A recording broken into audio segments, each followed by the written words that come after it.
मैया चैप्टर 3 विद्युत स्थितिज ऊर्जा का आज हम वर्णन करेंगे। विद्युत स्थितिज ऊर्जा क्या होती है समझ लेते हैं। मान लो यहाँ पर कोई प्लस क्यू आवेश रखा है। अब एक बात ध्यान रखो, प्लस क्यू का विद्युत क्षेत्र किधर होता है? अनंत की ओर, अनंत की ओर। तो मान लो इसका विद्युत क्षेत्र किधर होगा? अनंत की ओर। और परीक्षण आवेश हमेशा कहाँ रखा होता है? अनंत पर। ध्यान रखो कि परीक्षण आवेश अनंत पर होता है। अब एक परीक्षण आवेश है जो अनंत पर है। देखो प्लस क्यू आवेश हमेशा अनंत की तरफ बल लगाएगा, इधर बल लगाएगा। और परीक्षण आवेश अनंत से है, और परीक्षण आवेश को हम अनंत से विद्युत क्षेत्र हमारा यहाँ पर है तो हम विद्युत क्षेत्र में लाएंगे, यहाँ पर लाएंगे। देखो परीक्षण आवेश को हम इधर से मतलब यानी कि अनंत से किधर ले जा रहा है? विद्युत क्षेत्र की तरफ। और हमारा बल किधर लग रहा है? इधर अनंत की तरफ। देखो बल उधर लग रहा है, परीक्षण आवेश इधर ले जा रहा है। विपरीत कार्य हो रहा है। देखो उधर जा रहा है बल, इधर परीक्षण आवेश, तो विपरीत कार्य हो गया। और यही विपरीत कार्य हमारा क्या कहलाता है? विद्युत स्थितिज ऊर्जा यू।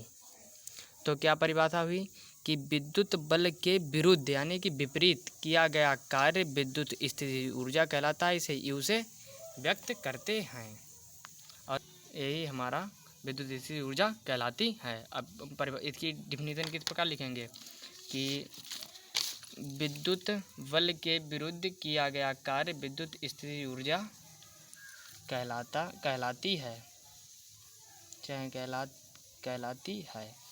इसे यू से प्रदर्शित करते हैं। इसकी विमा mL2T-2 होती है। हमेशा ध्यान रखो कि ऊर्जाएं जितनी होती हैं, स्थितिज ऊर्जा, गतिज ऊर्जा, उनकी विमा क्या होती है? mL2T-2। जितनी भी ऊर्जाएं होती हैं उनकी विमा क्या होती है? यही होती है, mL2T-2। अब हम एक डेरिवेशन करेंगे दो बिंदु आवेश के निकाय की स्थितिज ऊर्जा। दो बिंदु आवेश हैं, उनके निकाय के कारण स्थितिज ऊर्जा। पहले तो हम समझ लेते हैं, मान लेते हैं कि कोई दो बिंदु हैं, ये एक दूसरे से r दूरी पर हैं और हमारे दो आवेश होते हैं। आवेश कहाँ रखे होते हैं? अनंत पर। कहाँ रखे होते हैं? अनंत पर। तो पहला आवेश हम Q1 और Q2 ले लेते हैं। इसे बिंदु A मान लेते हैं, बिंदु B। बिंदु A पर एक आवेश Q1 रखा है और बिंदु B पर एक आवेश Q2 रखा है। एक दूसरे से कौन सी दूरी पर रखे हैं? r दूरी पर। अब देखो A आवेश मान लो एक केवल इस प्रकार है, A और B, ये दोनों आवेश कहाँ हैं? अनंत पर। ये कहाँ रखे? मान लो Q1 और Q2 कहाँ रखे हैं? अनंत पर। जब हम अनंत से Q1 को बिंदु A तक लाएंगे, हमारा कार्य क्या होगा? 0। क्यों 0 होगा? क्योंकि यहाँ पर कोई दूसरा आवेश नहीं है। जब कोई दूसरा आवेश होता है तो उसके आवेश के कारण उस पर विभव आता है, तो हमारा कार्य हो जाता है। जैसे मान लेते हैं यहाँ पर कोई आवेश Q1 है और एक बिंदु Q2 हो जाता है, तो Q2 पर Q1 के कारण विभव उत्पन्न होता है। लेकिन यहाँ Q1 अकेला है तो Q1 पर किसी के कारण विभव उत्पन्न नहीं होगा, तो विभव हमारा V क्या हो जाएगा? 0। क्योंकि जब हम आवेश Q1 को यहाँ पर लाएंगे तो विभव हमारा क्या होगा? 0। और कार्य बराबर क्या होता है? W बराबर होता है V गुणा Q। तो V हमारा क्या है? 0। और Q जब 0 की मल्टीप्लाई करेंगे तो क्या हो जाएगा? 0। इसलिए हमारा वर्क 0 रहता है। अब जब आवेश Q2 को बिंदु B तक लाएंगे, जब Q2 को बिंदु B तक लाएंगे तो हमारा कार्य क्या होगा? B गुणे Q। W equal to B, यानी कि विभव किसके कारण? Q1 पर, Q2 पर विभव किसके कारण लगेगा? Q1 के कारण, क्योंकि ये दो आवेश हो गए। अब जो दो आवेश हुए तो विभव हमारा होगा, तो किसके कारण विभव लगेगा? Q1 के कारण। Q1 के कारण विभव क्या हो जाएगा? K और आवेश की क्या है? Q1 बटे R इंटू Q2। ये हमारा कार्य हो जाएगा। अब हम इसकी शुरुआत करते हैं। मान लेते हैं एक बिंदु ए है और एक बिंदु ए, एक बिंदु ए और एक बिंदु बी। बिंदु ए पर Q1 आवेश रखा है और बिंदु बी पर Q2। ये आवेश मान लो अभी अनंत पर रखे हैं, हम लाएंगे। अब क्या हम और एक दूसरे से कौन सी दूरी पर रखे हैं, R दूरी पर। तो हम इसकी डेरिवेशन की थोड़ी हिंदी लिखेंगे। माना दो आवेश Q1 और Q2 एक दूसरे से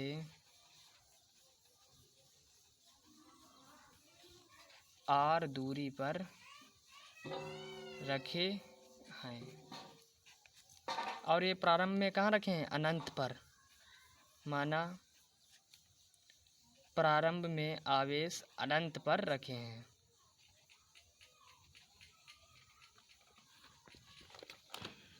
अनंत पर है।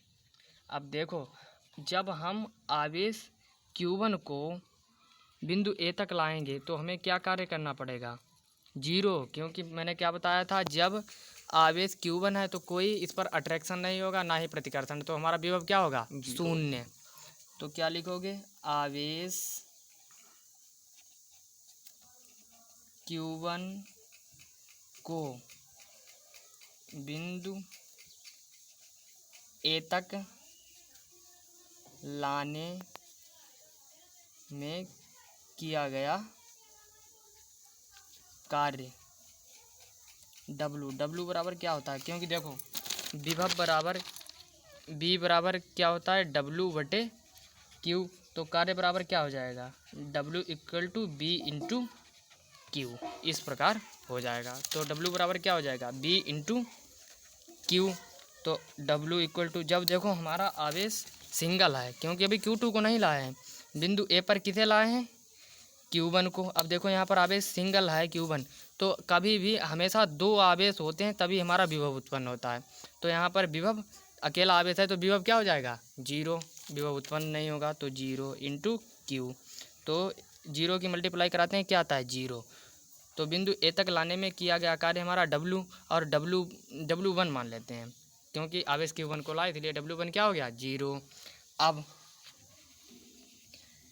आवेश Q2 को अनंत से बिंदु B तक लाने में किया गया कार्य W2 = क्या हो जाएगा, V × Q। अब देखो, अब Q कौन सा, Q2 को लाए तो Q2 हो जाएगा, यहाँ Q1 को लाए तो Q1 हो जाएगा, Q2।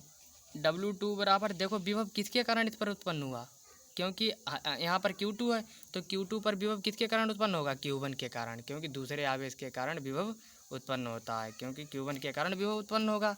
तो विभव क्या होता है, बिंदु आवेश के कारण विभव क्या होता है, V = KQ/R। और यहाँ हमारा आवेश क्या है, Q1 के कारण विभव उत्पन्न होगा, तो V बराबर क्या हो जाएगा, KQ1 × R। तो B के स्थान पर हम रख लेंगे KQ1 × R × Q2। तो W2 = क्या हो जाएगा, KQ1 Q2/R। अब हमारा कुल कार्य क्या, कुल कार्य मतलब टोटल कार्य क्या, W मान लेंगे, वो किसके बराबर होगा, W1 + W2, मतलब छोटे छोटे टुकड़ों वाला पूरा कार्य होगा तो किसके बराबर होगा, इन छोटे छोटे कार्यों के बराबर। मतलब पहले आवेश बिंदु ए पर लाए, फिर दूसरा आवेश बी पर। अब टोटल कार्य क्या होगा, W = W1 का मान 0 + W2 का मान KQ1 Q2/R। तो W = क्या हो जाएगा, KQ1 Q2/R। यही हमारा कार्य है। और बिंदु हमने क्या पूछा, 2 बिंदु आवेशों के निकाय की स्थिति ऊर्जा। अभी हमने परिभाषा में लिखा था कि बल के विरुद्ध किया गया कार्य विद्युत स्थिति ऊर्जा कहलाती है। जो कार्य होता है वही हमारा विद्युत स्थिति ऊर्जा। यहाँ पर देखो, किया गया कार्य विद्युत स्थितिज ऊर्जा कहलाती है। तो जो कार्य होता है वही हमारा क्या होता है, यू। यू क्या है, विद्युत स्थितिज ऊर्जा। तो यू इक्वल टू क्या हो जाएगा, के Q1 Q2 अपान आर। समझ लो कि दो बिंदु आवेशों के कारण हमारी स्थितिज ऊर्जा का सूत्र क्या होता है यू बराबर के Q1 Q2 upon are square. इसे इस प्रकार भी लिख सकते हैं, के का मान क्या होता है 1/4 pi epsilon not into Q1 Q2 upon R. यही हमारा व्यंजक है।